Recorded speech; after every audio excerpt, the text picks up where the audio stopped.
ये एनिमे आपके बचपन के डर को सच कर देने वाला है क्योंकि आपने बचपन में कभी ना कभी तो सोचा हो कि कहीं मेरे माँ बाप बहुत अमीर तो नहीं थे और मैं कहीं हॉस्पिटल में बदल तो नहीं गया उनसे।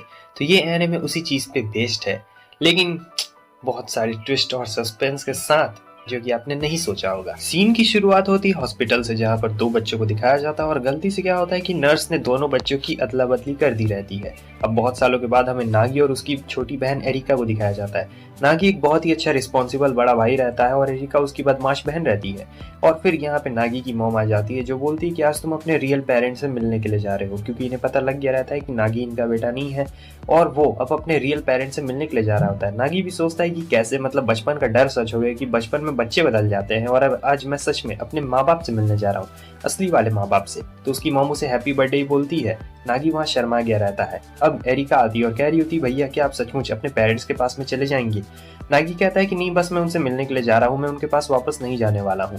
क्योंकि एरिका बहुत ही ज़्यादा उदास हो जाती है अगर नागी चला जाएगा तो। वैसे भी नागी हमारा 16 साल का रहता है, एरिका उससे कुछ ही छोटी रहती है और वो एकदम रोने जैसा शक्ल बना लेती, कहती है कि अगर आप चले जाएंगे तो मैं कैसे रहूंगी आपके बिना। उसे काफ़ी दुख लग रहा होता है, लेकिन नागी उसे समझाता है कि नहीं, चिंता बिल्कुल भी मत करो, मैं नहीं जाने वाला हूँ, तुम लोगों को छोड़कर कहीं भी नहीं जाऊँगा, मैं बस उससे मिलने के लिए जा रहा हूँ क्योंकि वो मेरे असली मॉम डैड है और मैं कभी उन्हें नहीं देखा हूँ।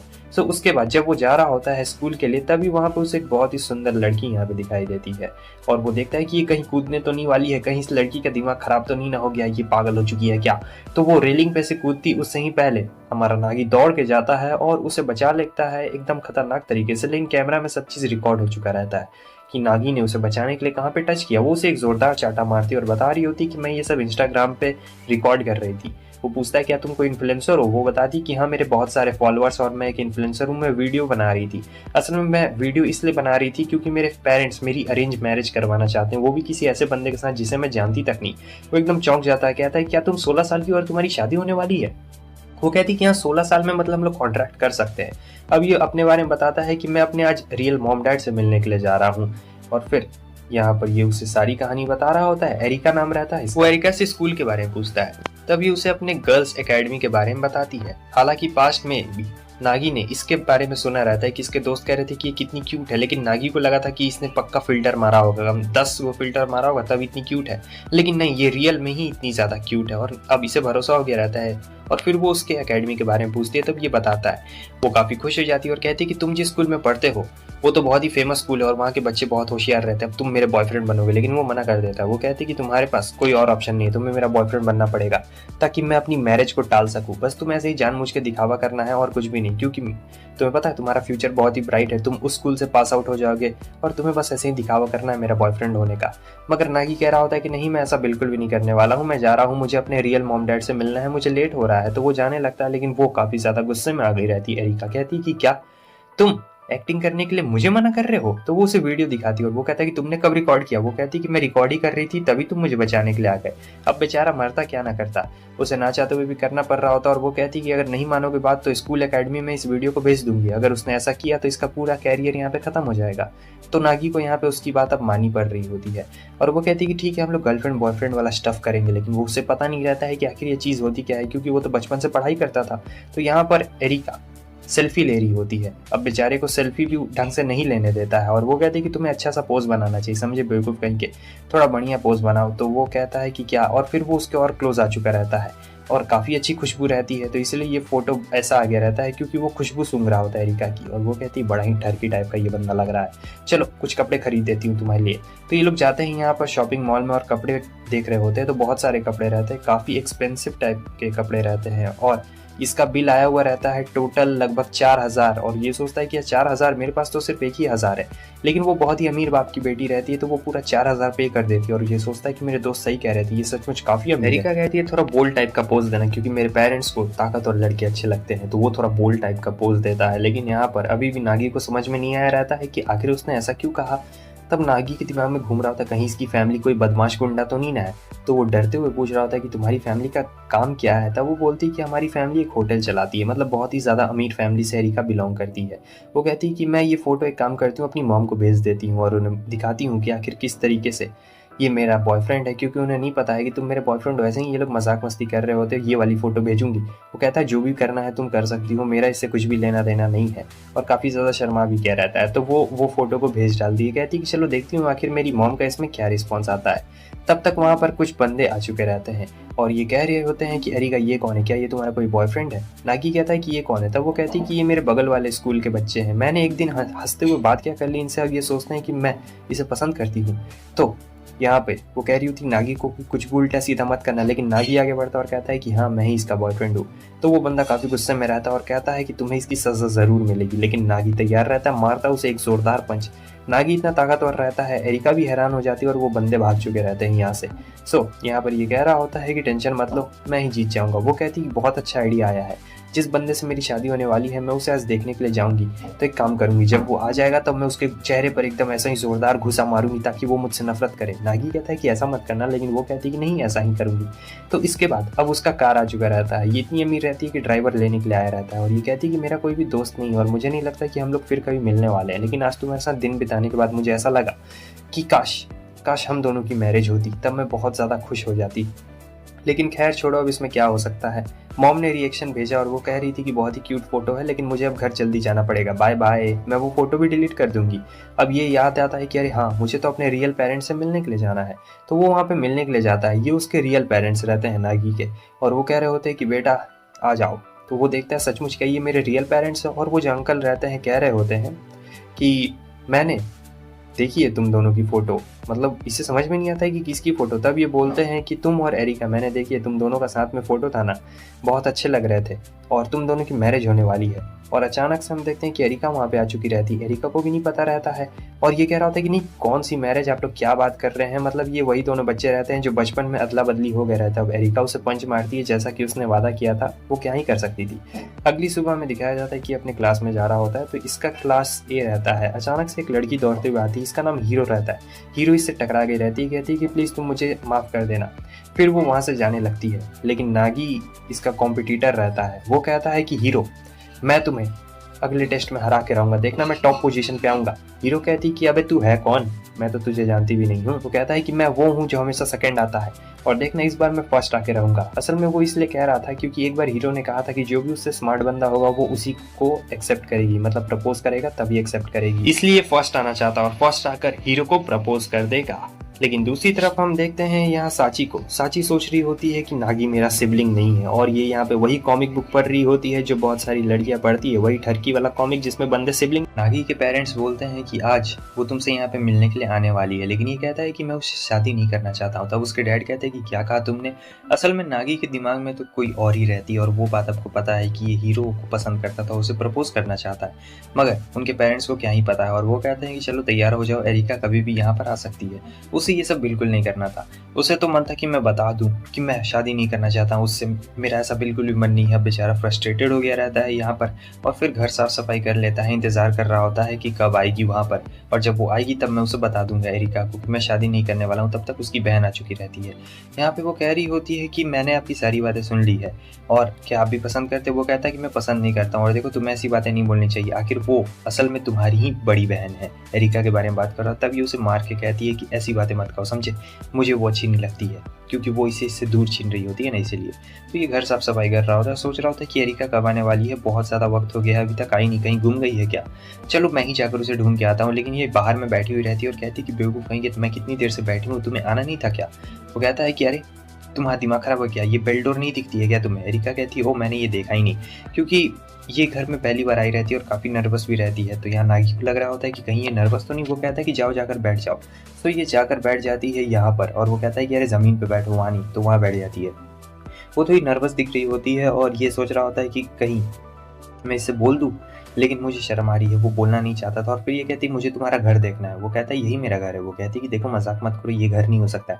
वो कहता है कि अरे देखो यही मेरा घर है, चलो मैं तुम्हें अपना घर दिखा देता हूँ। तो वो कहती है क्या ये छोटा सा घर तुम्हारा है, मजाक कर रहे हो ना मुझसे। देखो ऐसी छोटी-मोटी चीज़ें मुझे अच्छी नहीं लगती है, लेकिन वो कहता है कि सही में ये घर मेरा ही है। तो उसके बाद वो कहता है कि देखो ये किचन, बाथरूम और ये सारी चीज़, वो कहती है कि इतना छोटा बाथटब, अरे भई इसमें तो मेरा डॉगी नहाता है। और फिर वो कहती है कि अच्छा ठीक है, चलो मैं तुम्हें अपना घर अब चल कर दिखाती हूँ। नागी ने तो इसे अपना पूरा घर दिखा दिया रहता है। अब ये कहती है घर दिखाने के लिए शुक्रिया, अब चलो मैं तुम्हें अपना घर दिखा देती हूँ। सो नागी अब चला जाता है हमारी एरिका के घर में, जहाँ पर हमें ये पता लगता है कि एरिका का घर तो बहुत बड़ा रहता है और नागी को यहाँ पे पता लग गया रहता है कि आखिर एरिका ने क्यों कहा कि आखिर वो घर में उतना ज़्यादा अनकम्फर्टेबल क्यों थी। क्योंकि यहाँ पे जो इसका घर है तो हमारे नागी के घर से 10 गुना ज़्यादा बड़ा रहता है। और ये सोच रहा होता है कि क्या, सोच रहा हूँ कि ये इसका डॉग हाउस है। भाई ये तो मेरे घर इतना बड़ा है, इसका डॉग हाउस, इसका मतलब मेरा घर इसके आगे कुछ भी नहीं है। इतना बड़ा घर, इतनी ज़्यादा लग्जूरियस लाइफ, अगर मैं इसके जगह रहता, क्योंकि हम लोग एक्सचेंज हो गए थे, और अगर हम लोग एक्सचेंज नहीं रहते तो ये मेरी ज़िंदगी जी रही होती और मैं कितना ज़्यादा आराम से राजाओं वाला ज़िंदगी जी रहा होता। नागी एरिका के पास आता है। एरिका कहती है कि देखो मुझे भी तुमसे शादी करने का कोई भी मूड नहीं है, क्योंकि मैं शादी नहीं करना चाहती हूँ, मैं अपनी पसंद से शादी करना चाहती हूँ। तो वो कहता है तुम इतनी देर से मेरे साथ खेल रही थी क्या? वो कहती है कि देखो मैं तुम्हारे साथ खेल नहीं रही थी, असल में बात ये है कि मैं मतलब अपने पेरेंट्स से ऐसे मिलना चाहती हूँ, मेरा उनसे मिलने का बहुत ज़्यादा ही मन कर रहा है। नागी बोलता है कि वो अभी रेस्टोरेंट में था। वो कहती है मुझे मिलना है। सो वो उसके पेरेंट्स के पास लेके चला जाता है। असल में तो ये एरिका के रियल पेरेंट्स रहते हैं और वो काफ़ी अच्छी तरीके से इसके साथ बिहेव कर रहे होते हैं।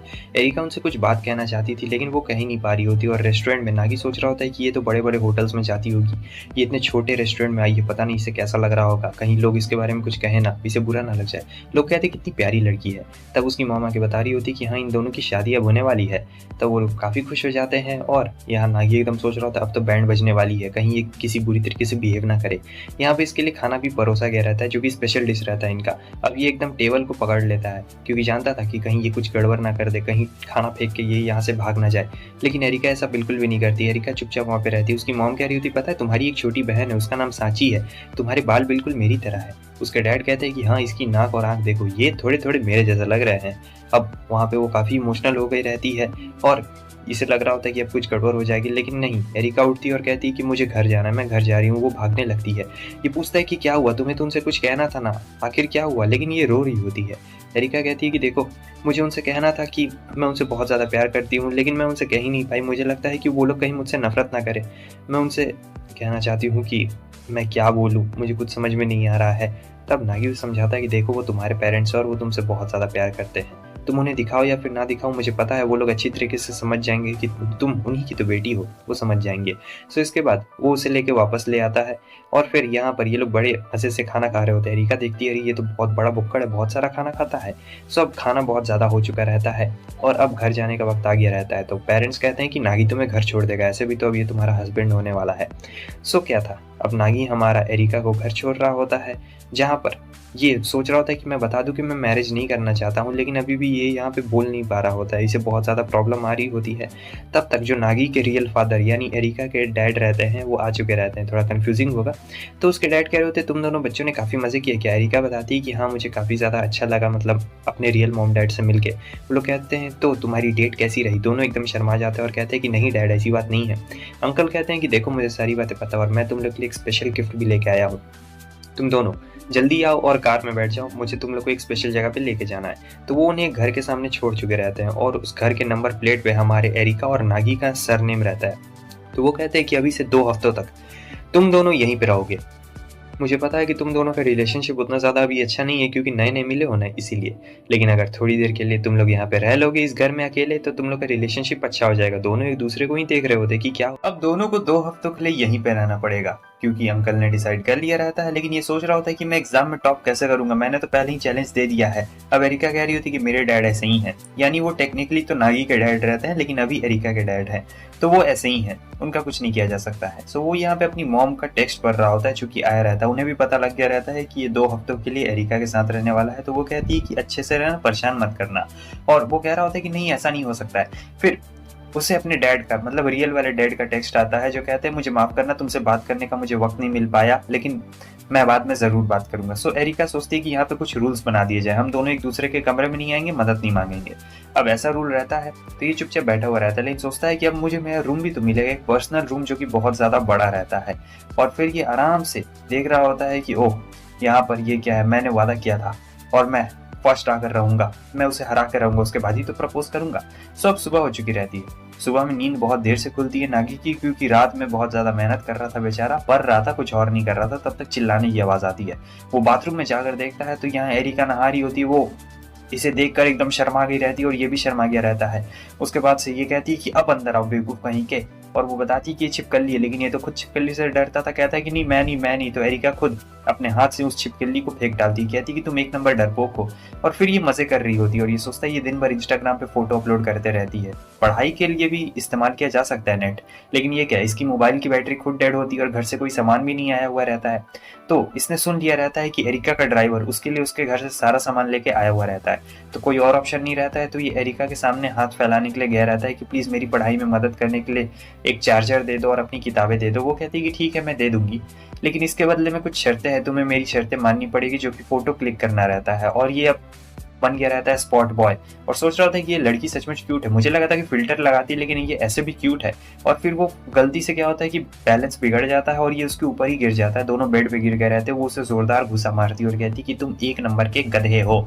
अब फिर शाम में ये पूरा फोटो क्लिक करवा रहा होता है। अब शाम हो चुकी रहती है, लेकिन अभी तक उसने नागी को पढ़ने के लिए ना कोई बुक दी थी ना कुछ भी।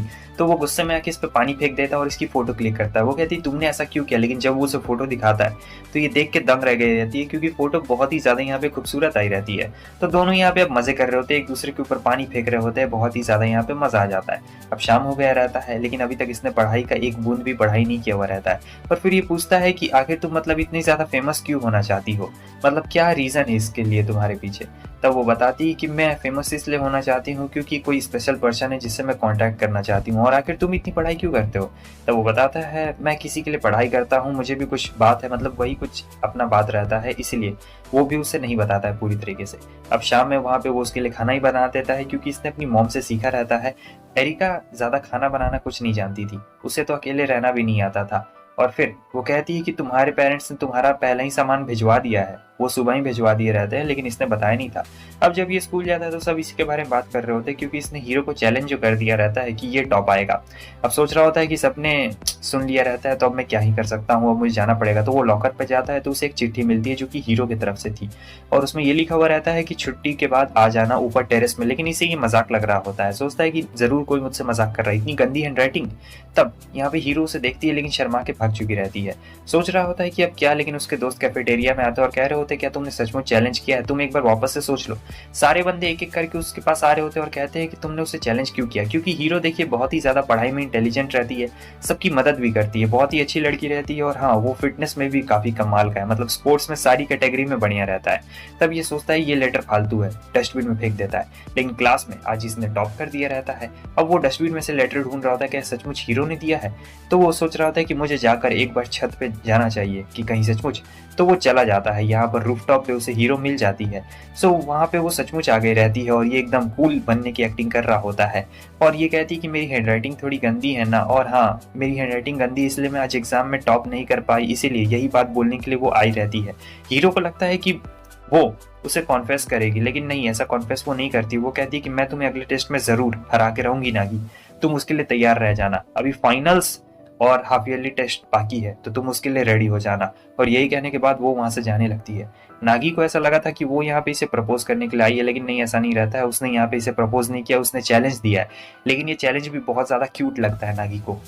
सोचता है कि अब मैं इसे पक्का हराऊंगा और हराने के बाद देखना मैं इसे प्रपोज करके रहूंगा, उसके बाद ही मेरे दिल को शांति मिलने वाली है। नागी तुरंत ही अपने घर निकल जाता है, लेकिन घर जाके पता लगता है कि इसे तो यहाँ पे फीवर हो चुका है। एरिका कहती है कि तुम्हें आराम करना चाहिए, मगर वो कहता है कि नहीं, हल्का फुल्का मुझे बुखार है, टेंशन बिल्कुल भी मत लो। सो वो अपने कमरे में चला जाता है, यहाँ पे पढ़ाई कर रहा होता है, लेकिन एरिका उसे पढ़ाई नहीं करने देती है। वो इसके दरवाजे पे नॉक करती है काफी बार। अब इसे काफी गुस्सा आता है। वो दरवाजा खोलता है तो देखता है कि डॉक्टर एरिका यहाँ पे रेडी है उसका इलाज करने के लिए। अब इतनी बढ़िया नर्स है, फिर भी वो उसे बाहर निकाल देता है और कहता है कि देखो एरिका, मुझे पढ़ाई करने तो मुझे यहाँ पे डिस्टर्ब मत करो। एरिका तो बस इसकी मदद करना चाहती थी क्योंकि इसे फीवर था, लेकिन वो उसे धक्के मार के निकाल देता है। वो कहती है कि ठीक है, अगर तुम्हें फीवर हो ना तो मेरे पास दौड़ते हुए मत आना वापस से। वो चली जाती है। अब यहाँ पर इसका सर ऐसे घूम रहा होता है और अचानक से ये यहाँ पे बेहोश हो गया था। जब आँख खोलता है तो एरिका के रूम में होता है। एरिका इसके पास में रहती है और कहती है बेवकूफ कहीं कि तुम्हें फीवर था, मैंने सोचा कि मैं तुम्हें तुम्हारी बेड पे लेटा दूं, लेकिन वो बेड बहुत ही ज्यादा गंदा था, इसलिए मैं तुम्हें अपने कमरे में लेके आ गई हूँ। और वैसे तुम इतनी ज्यादा मेहनत क्यों कर रहे हो, फर्स्ट रैंक लाना तुम्हारे लिए जरूरी है क्या, तुम्हें इतना नहीं करना चाहिए। लेकिन तुम नींद में भी बड़बड़ा रहे थे कि तुम्हें फर्स्ट आना है, और तुम्हें पता है तुम्हारा ये डेडिकेशन मुझे बहुत ही ज्यादा अच्छा लगा। तो वो वहाँ पे इसकी तारीफ करती है, जहाँ पे नागी कहता है कि पहली बार किसी ने मेरी पढ़ाई को लेकर तारीफ की, क्योंकि बचपन से ये पढ़ने में काफ़ी अच्छा था, लेकिन आज तक कभी किसी ने भी इसकी ऐसी तारीफ नहीं की रहती है। तो वो काफ़ी ज़्यादा खुश रहता है। और दूसरी तरफ जो हीरो रहती है वो भी पढ़ाई को लेकर काफ़ी ज़्यादा सीरियस हो गई थी, क्योंकि इसके पास कोई चॉइस नहीं था, इसे भी हमारे नागी को हराना रहता है। और ये अपनी मॉम से कहती है कि देखना मैं फर्स्ट प्लेस ला कर रहूँ। वो चली जाती है स्कूल। अब कुछ दिन के बाद यहाँ पे रिजल्ट डिक्लेयर हो चुका रहता है, जहाँ पर हमारे नागी ने टॉप कर दिया था। सब देख के हैरान हो जाते हैं कि ये क्या, हीरो ने टॉप नहीं किया, नागी ने यहाँ पे टॉप कर लिया रहता है। नागी देख रहा होता है कि ओ माय गॉड मैंने यहाँ पे टॉप कर लिया, और वो काफी ज्यादा खुश भी रहता है। और हीरो से बहुत लड़कियां बात भी कर रही होती जो उसकी दोस्त रहती है, क्योंकि हीरो काफी बढ़िया रहती, सब उसे सपोर्ट कर रही थी। लेकिन यहाँ पे सब कह रहे होते कि गलती से तुमने टॉप कर लिया, कोई बात नहीं, हीरो अगले एग्जाम में टॉप कर लेगी। सब लोग पता नहीं इतने दुखी क्यों रहते हैं, क्योंकि नागी ने टॉप किया था इसीलिए। और यहाँ पे सब हीरो को कह रहे होते हैं कि चिंता मत करो, अगली बार तुम ही टॉप करोगी। हीरो को बहुत बुरा लगता है कि कोई भी मेरे बारे में नहीं सोच रहा है यार, सब लोग उसी की तारीफ कर रहे हैं। तो फिर से उसे लॉकर में यहाँ पे लेटर मिलता है, और ये लेटर वापस से हीरो का ही रहता है। सोच रहा होता है कि अब मुझे जाना पड़ेगा। वैसे वो वापस से मिलने के लिए बुला रही है, आखिर मिलने के लिए क्यों बुला रही है टेरेस पे, मुझे जाना पड़ेगा। तो वो चला जाता है टेरेस पे, और फिर यहाँ पर ये बता रही होती है कि कांग्रेचुलेशन, तुमने फिर से मुझे हरा दिया। और हवा भी चलती है, तो कहती है क्या ये तुम्हारी जीत का जश्न है। और वो कह रहा है कि मैं तुमसे कुछ कहना चाहता हूँ। वो कहती है कि आखिर तुम क्यों हराना चाहते हो, क्यों टॉप करना चाहते हो। तब ये बताता है क्योंकि मैं तुम्हें प्रपोज करना चाहता हूँ इसलिए, और तुमने एक बार कहा था कि तुम्हें वही लड़के पसंद आते हैं जो कि तुमसे ज्यादा होशियार हो टॉप करने में। वो कहती है कि हाँ ये बात बिल्कुल सही है कि जो लड़के मुझसे ज्यादा होशियार हैं वो वही मुझे पसंद आते हैं, लेकिन मुझे माफ करना, मैं तुम्हारा ये प्रपोजल एक्सेप्ट नहीं कर पाऊंगी, क्योंकि बेवकूफ़ कहेंगे तुमने मुझे बस एक बार हराया है और मैं काफ़ी बार टॉप कर चुकी हूँ, तुम्हें मुझे और भी बहुत बार हराना पड़ेगा। नागी कहता अच्छा तो तुम मुझे चैलेंज करना चाहती हो, ठीक है अगर ऐसी बात है तो मैं दिन रात पढ़ाई करूंगा। वो कहती है कि मैं हमेशा पढ़ाई करूंगी, मैं सिर्फ 7 घंटे सोती हूँ। नागी कहता है तो मैं 4 घंटे सोऊंगा, 2 मिनट बाथरूम में लगाऊंगा और फिर दिन भर पढ़ाई करूंगा। सो ये दोनों यहाँ कॉरिडोर में भागने के लिए एकदम रेडी रहते हैं, क्योंकि दोनों को अपना बैग भी लेना रहता है। एकदम बच्चों वाली हरकतें रहती है दोनों की। सो फाइनली यहाँ पे दोनों क्लास में एक साथ पहुंचते हैं, और यहाँ कंपटीशन रहता है कौन पहले बैग ढूंढेगा। लेकिन नागी ने पहले बैग ढूंढ लिया रहता है, और वो कहता है कि मैं जीत गया। वो कहती है कि तुमने यहाँ भी मुझे हरा दिया, ये मेरा पहली बार एक्सपीरियंस है, कभी मैंने ऐसा कुछ नहीं किया। लेकिन माफ करना, मेरी इंगेजमेंट पहले से तय हो चुकी है, मेरे पेरेंट्स ने मेरी इंगेजमेंट तय कर दी है, और मैं तुम्हारा प्रपोजल तो क्या किसी का भी प्रपोजल एक्सेप्ट नहीं कर सकती हूँ। अब यही चीज नागी को बहुत ज्यादा ही सता रही होती है कि ये क्या हो गया, सपना टूटा है मगर दिल नहीं टूटना चाहिए। तो वो दिन रात सोच रहा होता है कि ये पता नहीं वो उसका हस्बैंड कैसा होगा, मतलब किसके साथ उसके पेरेंट्स ने उसकी मैरिज फिक्स करवा दी है, कुछ भी यहाँ पे समझ में नहीं आ रहा है। रुको, आखिर उसने मुझे मेरी मैरिज की बात क्यों बताई, कहीं कहीं उसके कहने का मतलब ये तो नहीं था कि कहीं मैं उससे उसकी शादी से भगा के ले जाऊं, बिल्कुल किसी सुपर हीरो की तरह। अचानक से कमरे में एरिका आ जाती है। वो कहता है तुम्हें नॉक करके आना चाहिए। वो बताती है कि मैंने काफी बार नॉक किया था लेकिन तुमने नहीं सुना, और हाँ अब 2 हफ्ते पूरे हो चुके हैं तो तुम्हें अब यहाँ से जाना पड़ेगा। हालांकि वो ऐसे कहती नहीं है, कहती कि 2 हफ्ते हो गए तो तुम यहाँ से जा सकते हो। नागी कहता है कि हाँ मैं जाना चाहता हूँ, और वैसे भी यहाँ पर मुझे पढ़ाई करने में काफी ज्यादा अच्छा लगा और मुझे काफी ज्यादा मजा भी आया। लेकिन वो बोल रही होती है कि तुम्हारा ऑयली खाना खा खा के मैं बहुत ज्यादा मोटी हो चुकी हूँ। नागी उससे कहता है खाना खाने में तो बड़ा मजा आ रहा था मेरा, और अब कहती हो कि वो ऑयली हो गया, तुम मोटी हो गई हो मेरी वजह से। हाँ अपने मुंह बाबा के ऐसे खा रही थी उस समय, याद नहीं आया था। और हाँ ठीक है अब मैं यहाँ से चलता हूँ, मैंने अपना सारा स्टफ यहाँ से ले लिया है। और एरिका को ये भी कहते जा रहा होता है, उसे पता लगता है कि एरिका कभी अकेली नहीं रही है, उसने अपना कभी काम नहीं किया है। तो वो एरिका से कहता है कि तुम्हें थोड़ा सा अकेले रहना भी सीखना चाहिए, तुम्हें अपना काम खुद पर खुद करना चाहिए। और यहाँ पे वो उसे बहुत ही अच्छा सलाह दे रहा होता है और कहता है तुम्हारा बहुत बहुत शुक्रिया। एरिका कहती है कि मुझे शुक्रिया मत कहो। वो कहता है पागल हो क्या, मैं तुम्हें नहीं कह रहा हूँ, मैं तो इस घर को शुक्रिया कह रहा हूँ, इसकी वजह से मैं तो यहाँ पे कभी भी नहीं आने वाला हूँ। एरिका कहती है भागो यहाँ से। तो वो कहता है ठीक है मैं इस तरफ जा रहा हूँ। तो वो सोच रहा होता है ट्रेन में क्यों बहुत दिन हो गए मैं अपनी फैमिली से नहीं मिला, मतलब 2 हफ्ते बहुत ज्यादा होते हैं यार, फैमिली से नहीं मिला रहता है इसलिए जा रहा होता है। घर जाता है, तुरंत ही घर जाने का एकदम प्लान, घर जाता है लेकिन दरवाजा लॉक रहता है। तो मॉम को कॉल लगाता है, तो मॉम इसकी बता रही होती है कि वो हम लोग घर का पाइप टूट गया ना, तो प्लम्बर अभी बना रहा है, तो हम लोग घर में नहीं, हमने अपना घर दूसरी जगह शिफ्ट कर लिया है, लेकिन ये वाला जो घर है ना बड़ा छोटा है, तो तुम एक काम करो, तुम वापस से एरिका के पास ही क्यों नहीं चली जाते हो, वही तुम्हारे लिए बढ़िया रहेगा, कुछ दिन के लिए वहीं पे तुम रह लो, क्योंकि ये रूम बहुत ही ज्यादा छोटा है। सो उसके बाद वो अपने असली डैड यानी एरिका के डैड को मैसेज करके पूछता है, तो वो हाँ कह देते हैं, अपना ही बेटा रहता है। इसने सोचा नहीं था कि ये यहाँ पे वापस आएगा, लेकिन अब वापस आना पड़ता है। एरिका भी एकदम हैरान हो गई रहती है, और वो कहता है कि तुम अभी तक यहीं हो।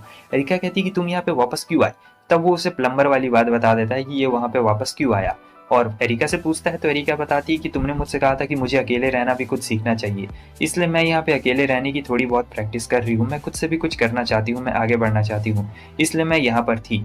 तो यही बात रहती है, इसलिए वो अभी तक यहाँ पे रहती है और यहाँ से गई नहीं थी। तो ये सुन के इसे काफी ज्यादा बढ़िया लगता है कि चलो मेरी बात मान रही है। नागी को अच्छा लगता है तो वो कहता है ठीक है मैं तुम्हारी मदद कर देता हूँ, बताओ तुम्हारा कौन सा काम अब बाकी रह गया है। एरिका यहाँ पे काफी खुश हो जाती है, कहती है कि क्या तुम सचमुच मेरी मदद करने वाले हो। सो वो यहाँ पे उसे लॉन्ड्री का काम दे देती है। असल में इसने अपने कपड़े धोए ही नहीं थे तो इसे सारे कपड़े धोने पड़ते हैं। दूसरी तरफ हम देखते हैं कि यहाँ पे साची को बहुत ज्यादा जलन हो रही होती है क्योंकि उसका भाई आज नहीं आया रहता है। तो वो अपनी मॉम से पूछती है, तब उसके डैड कहते हैं क्या हुआ, तुम्हें याद आ रही है क्या अपनी भैया की। तो वो कहती है कि नहीं मुझे याद नहीं आ रही है, लेकिन सच बोलूं तो उसे याद आ रही होती है और उसे जलन भी हो रही होती है कि आखिर वो एरिका के साथ कैसे रह रहा है। अगले दिन हमें दिखाया जाता है कि उसने साची को बुलाया रहता है अपने कुछ सामान के साथ में। तो वो काफी घबरा गई रहती है एरिका, क्योंकि साची उसकी असली छोटी बहन रहती है ना, उसका कभी भी एक्सपीरियंस नहीं रहता है। तो वो यहाँ पे इसे डांट रही होती है और कहती तुम्हें मुझे पहले बताना चाहिए था, मेरी छोटी बहन पहली बार मुझसे मिलने के लिए यहाँ पे आ रही है और मैंने उसके लिए ना ही कोई कपड़े लिए ना ही कुछ भी, और तुम हो कि अरे टेंशन मत लो यार, मेरी जैसी है, तुम मुझसे आराम से घुल मिल जाओगी, तुम्हें टेंशन लेने की कोई बात नहीं है। फिर भी वो उस पर गुस्सा करती है और कहती है कि तुम्हें बताना चाहिए था, मैं उसके लिए शॉपिंग करके लाती, वो मेरी प्यारी बहन है, लेकिन तुम कदे कहीं के तुमने मुझे कहीं बताया नहीं।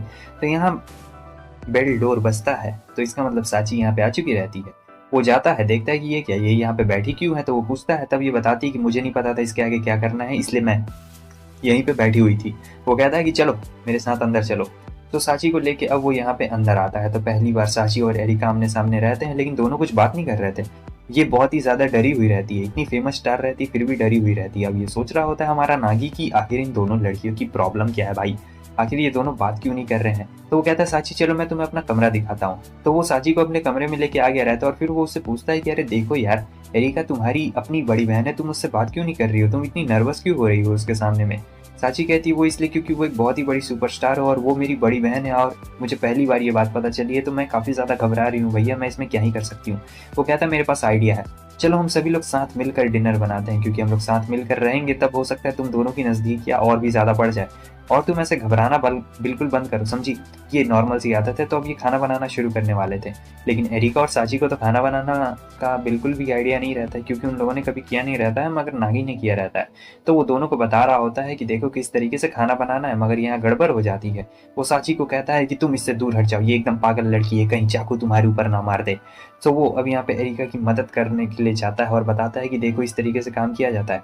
साची ने कभी सिंक में काम नहीं किया रहता है, तो इसने पानी खुला छोड़ दिया रहता है, तो अब वो उसकी मदद कर रहा होता है। तो वो दोनों की एक एक करके मदद कर रहा होता है, मगर बात ये रहती है कि दोनों ने कभी खाना नहीं बनाया रहता है, तो दोनों को काफ़ी ज़्यादा प्रॉब्लम का सामना करना पड़ रहा होता है। और ये बार बार दोनों की कन्फ्यूजन को एकदम क्लियर कर रहा होता है कि किस तरीके से खाना बनाना है और कैसे बनाना है। फाइनली खाना बन गया रहता है। हालांकि पहले इन लोगों ने खाने की बुराई की रहती है क्योंकि इसमें बहुत ज़्यादा ऑयल रहता है, लेकिन बाद में ऐसे खा रही होती है जैसे कि क्या ही बोला जा सकता है। वो लोग कहती है कि अरे देखो इसमें क्या ही दिक्कत वाली बात है, मतलब खाना बन गया है तो खाने को क्यों वेस्ट करना है, खाया जाए बड़े आराम से। नागी सोच रहा होता है कि दोनों बिल्कुल एक जैसी हैं और हो क्यों ना, आखिर दोनों बहनें ही तो हैं। तो यहाँ पे वो उनके बारे में कह रहा होता है कि तुम दोनों बहुत हद तक एक ही जैसे हो, मतलब पूरा एकदम सेम टू सेम। सो अब यहाँ पे एरिका डिसाइड करती है कि वो अपनी प्यारी बहन को अपने कमरे में लेके जाएगी और उसे बताएगी कि आखिर वो उसके लिए क्या सरप्राइज लेके आई है। साची भी यहाँ पे काफ़ी ज़्यादा एक्साइटेड रहती है क्योंकि उसके लिए नया ड्रेस था, तो इसने कभी भी ऐसा ड्रेस नहीं पहना हुआ रहता। लेकिन एरिका कहती है कि तुम बहुत ही ज़्यादा क्यूट लग रही हो। साची सोचती है कि पता नहीं नागी इसके बारे में क्या सोचेगा। वो कहती है चिंता मत करो, नागी को भी ये बहुत ज़्यादा अच्छा लगेगा। और फिर साची कह रही होती है तुम दोनों तो 2 हफ्तों से साथ में थे। तब वो उसे सारी बातें बता देती कि हम दोनों साथ में थे, लेकिन हम दोनों बिल्कुल भी क्लोज नहीं थे यहाँ पर। साची कहती तुम दोनों की इंगेजमेंट होने वाली है ना। तब वो बताती है कि नहीं, मुझे उसमें बिल्कुल भी इंटरेस्ट नहीं है और इंगेजमेंट मैं नहीं करना चाहती हूँ। तो यहाँ पर वो उसे सारी बातें एकदम साफ साफ बता देती है कि देखो हम लोग बस ऐसे ही रह रहे हैं ताकि हमारे मॉम डैड को लगे कि हम लोग में कंपैटिबिलिटी बिल्कुल नहीं है, इसीलिए हम लोग बस ऐसे ही टाइम पास कर रहे हैं। सो उसके बाद वो नागी को दिखाने के लिए लाती है कैसी लग रही है। तब ये एकदम देख के डर गया रहता है, कह रहा होता है कि अरे बाप रे, ये कौन है इतना ज़्यादा क्यूट। और फिर वो उसे बहुत मारती है साची कि बताओ इतना अच्छा बन के आई हूँ और इतने गंदा बेइज्जती यहाँ पे कर दिया जाता है, तो क्या किया जा सकता है। और फिर यहाँ पे जब साची आती है तो मॉम पूछती है तो तुम्हें कैसा लगा। सो यहाँ पे साची बताती है कि मुझे वहाँ जाकर बहुत ज़्यादा अच्छा लगा। सारी चीज़ें के बारे में नहीं बताती है, कुछ कुछ चीज़ें छुपा लेती है। और सच बोलूँ तो इसे भी एरिका धीरे धीरे पसंद आ रही थी। रहती खुद की बड़ी बहन है, लेकिन जो हमारा नागी है वो भी तो इसका एक तरीके से भाई। आज सुबह नागी स्कूल जाने का मन नहीं कर रहा होता है, तो वो कहता है कि मेरा मन नहीं है, मैं स्कूल नहीं जाऊंगा। लेकिन एरिका कहती है कि तुम कैसे स्कूल नहीं जाओगे, तुम्हें स्कूल जाना पड़ेगा। वो कहता है कि तुम भी तो कभी कभार स्कूल नहीं जाती हो जब तुम्हारा मन नहीं करता, चलो आज हम दोनों साथ में घर ही में रहते हैं, मैं नहीं जाऊंगा। लेकिन वो उसे जबरदस्ती भेज रही होती है और कहती है कि नहीं, तुम्हें स्कूल जाना ही पड़ेगा, कमबख्त बच्चे। अब वो उसे जबरदस्ती स्कूल भेज रही होती है। नागी को जाने का बिल्कुल भी मन नहीं रहता और ये स्कूल टाइम से अभी भी 1 घंटा पहले ही स्कूल जा रहा होता और सोच रहा होता है कि ओह मुझे स्कूल नहीं जाना है, बहुत ही फालतू लगता है। और ये रात भर सो नहीं पाया था क्योंकि ये हीरो के बारे में याद कर रहा होता है कि मैं उससे नज़रें कैसे मिला पाऊंगा। कहीं वो ऐसा तो नहीं चाहती है कि मैं उसे उसकी शादी से भगा दूं, इसलिए उसने मुझे ये बात बताई थी।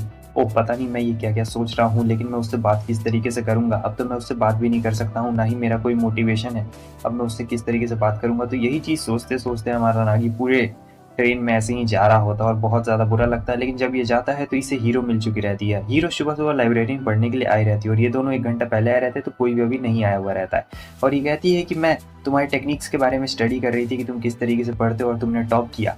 हीरो यहाँ पे सोच रहा होता है हमारा नागी कि ओ कहीं से मुझ में इंटरेस्ट तो नहीं और फिर ये मुझसे प्यार कर बैठेगी। ओ माय गॉड, फिर मैं इसे सारी चीज़ें के बारे में बता दूंगा और हम दोनों शादी कर लेंगे।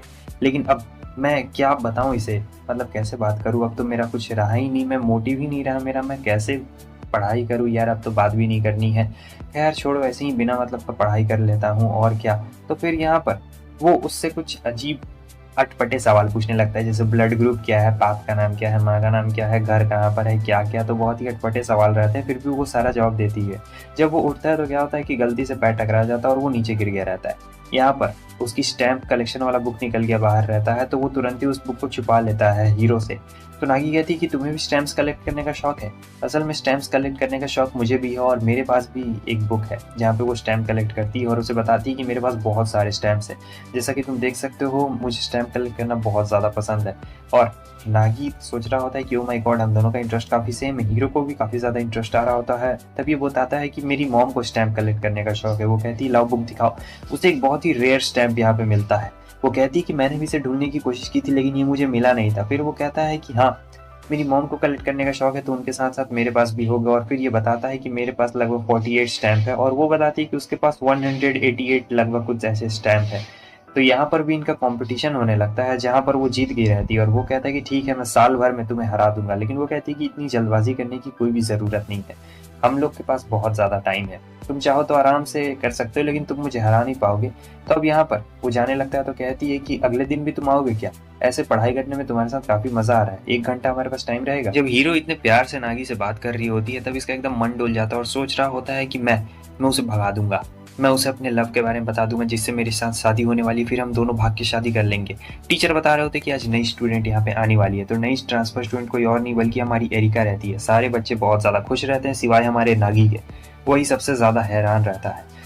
बाहर में वो उससे छुप छुपाते पूछ रहा होता है कि आखिर तुम यहाँ पर क्यों आई हो। तब वो बताती है कि देखो मैंने जब ये फोटो ली थी ना तो ये फोटो मैंने इंस्टाग्राम पे गलती से अपलोड कर दी थी और फिर डिलीट कर दिया, लेकिन एक बच्चे ने देख लिया और उसने मेरे प्रिंसिपल को बता दिया। हमारा गर्ल्स स्कूल है तो वहाँ पे इसके लिए बहुत ज़्यादा सख्त सज़ा मिलती है और उन्होंने मीटिंग भी रखी थी लेकिन तुम्हारा फीवर था तो उस दिन मैं जा नहीं पाई थी और इसी की वजह से मुझे स्कूल से बाहर निकाल दिया गया और फिर मेरे फादर ने ट्रांसफ़र तुम्हारे स्कूल में करवा दिया। यही बात है। तो यहाँ पे सारी की सारी गलती नागी की रहती है क्योंकि ना अगर वो उस दिन बीमार नहीं पड़ता। वो कहता है लेकिन तुम्हारे दोस्त, तब वो बताती है कि नहीं मेरा वहाँ पे कोई भी दोस्त नहीं है, मेरे कोई भी दोस्त नहीं है और तुम समझे ज़्यादा तेज़ बनने की कोशिश बिल्कुल भी मत करो और तुम्हारी गलती है ये सब चीज़, तुम्हारी वजह से मुझे स्कूल में आना पड़ा है। तो अब बेचारा क्या करता। वैसे भी वो बहुत ज़्यादा फेमस रहती है और सब उसके एकदम फ़ैन रहते हैं, लेकिन कोई भी इतनी हिम्मत नहीं रहता है कि उससे जाकर बात कर सके। सब उसे ही देख रहे होते और वो चुपचाप बैठी हुई रहती है। एक बंदा आता भी है बात करने के लिए लेकिन वो उसे रिजेक्ट कर देती है और वो समझ चुका रहता है कि इसका कोई भी दोस्त नहीं है, वैसे इसमें सारी गलती मेरी ही है। तब वहाँ पे आ चुकी रहती है हमारी हीरो और वो कहती है मैं क्लास रिप्रेजेंटेटिव हूँ और मैं तुम्हें क्लास घुमा देती हूँ। तो एरिका उससे काफ़ी अच्छी तरीके से बात कर रही होती है और हीरो उसे क्लास घुमा रही होती है, लेकिन अचानक से इसके दिमाग में याद आता है कि ओ माय गॉड, अगर उसने बता दिया, हीरो ने अगर उसे बोल दिया कि मैंने उसे प्रपोज किया था हीरो को, तब एरिका क्या सोचेगी क्योंकि एरिका से तो मेरी इंगेजमेंट होने वाली है। नहीं, ऐसा नहीं होने दे सकता। तो वो उन दोनों का पूरा पीछा कर रहा होता है कि जहाँ भी अगर उसे मौका मिले तो वो एरिका को बोल दे कि उसे हीरो से बात नहीं करना है, मतलब कोई भी बहाना बना के बोल दे। मगर इसे बिल्कुल मौका नहीं मिल रहा होता है क्योंकि क्लास का जितने बच्चे रहते हैं सब लोग एकदम उनके पीछे रहते हैं और हीरो एकदम एरिका के साथ चिपकी हुई रहती है भाई, एकदम छिपकली की तरह। वो सोचता है कि मुझे यहाँ पे नोट बना के उसे फेंक देना चाहिए, वो पढ़ लेगी। लेकिन यहाँ पर वो नहीं फेंक सकता था क्योंकि सारे के सारे स्टूडेंट्स अभी भी एरिका को ही देख रहे होते हैं।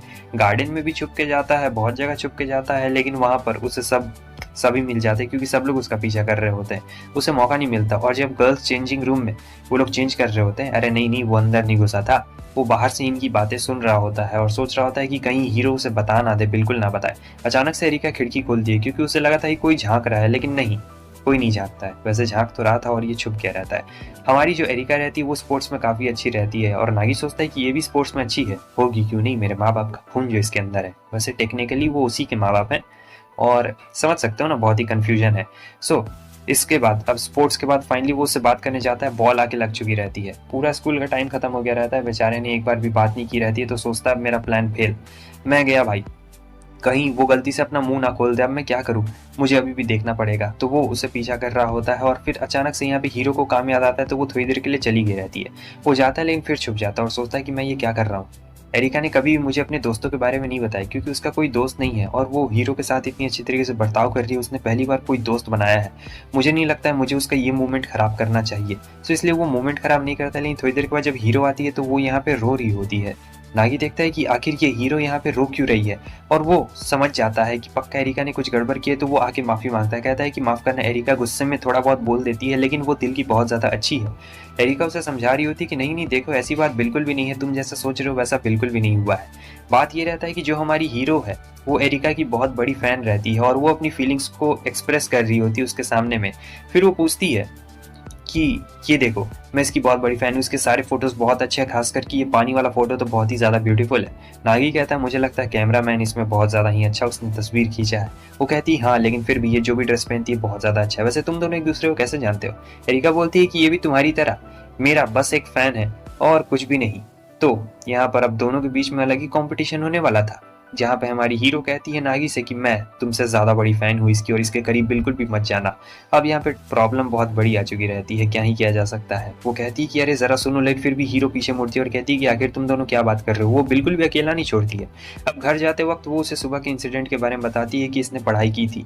तो एरिका कहती है कि मेरा पढ़ाई में तो बिल्कुल भी मन नहीं लगता, मैं तो दिमाग ही नहीं चलता है पढ़ाई में, मैं पढ़ाई में बहुत ज़्यादा कमज़ोर हूँ। तब हीरो कहती है कि मैंने और नागी ने फैसला किया था कि हम स्कूल से 1 घंटे पहले पढ़ाई करेंगे आगे, तुम भी हमें ज्वाइन क्यों नहीं करती हो, बताओ क्या कहना है तुम्हारा इसके बारे में।